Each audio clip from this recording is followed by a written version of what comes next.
ফুটবলের সব খবরাখবর সবার আগে পেতে এখনই সাবস্ক্রাইব করুন এবং বেল বাটনে প্রেস করুন। নিয়মিত গোল করেই চলছেন ক্রিস্টিয়ানো রোনালদো। এবার রোনালদোর সঙ্গে নিজেকে খুঁজে পেয়েছেন আর্জেন্টাইন তারকা পাওলো দিবালা। দীর্ঘদিন পর জালের দেখা পেয়েছেন তিনি। দুই তারকার অসাধারণ নৈপুণ্যে সেরিয়ায় প্রসিননের বিপক্ষে ৩-০ গোলের জয় পেয়েছে জুভেন্টাস।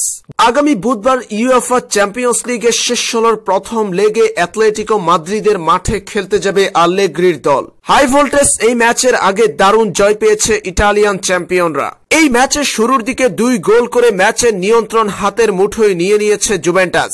এই ম্যাচে ৬ মিনিটের সময় গোল করে দলকে এগিয়ে দিয়েছেন পাওলো দিবালা। ক্রিস্টিয়ানো রোনালদোর বাড়ানো বল ধরে ২০ গজ দূর থেকে বুলেট গতির শটে জালের দেখা পেয়েছেন এই আর্জেন্টাইন ফরওয়ার্ড। সেরিয়ায় ১২ ম্যাচ পর জালের দেখা পেলেন দিবালা। এরপর ম্যাচের ১৭তম মিনিটে জুভেন্টাসের ব্যবধান দ্বিগুণ করা গোলেও অবদান রেখেছেন পাওলো দিবালা। তার কর্নারে দুরূহকোণ থেকে মারিও মানজুকিসের হেড ঠেকিয়ে দেন প্রতিপক্ষের গোলরক্ষক, তবে বিপদমুক্ত করতে পারেননি। সেই বল জালে ঠেলে দেন ইটালিয়ান ডিফেন্ডার লিওনার্দো বেনাচ্চি।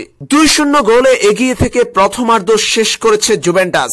দ্বিতীয়ার্ধে দলের স্কোরলাইন ৩-০ করেছেন পর্তুগিজ সুপারস্টার ক্রিস্টিয়ানো রোনালদো।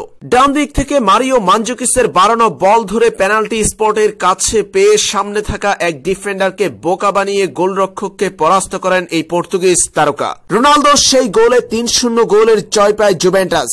একই দিনে রোনালদো দিবালার জ্বলে ওঠার দিনে দাপুটে জয় পেল আল্লেগ্রির দল।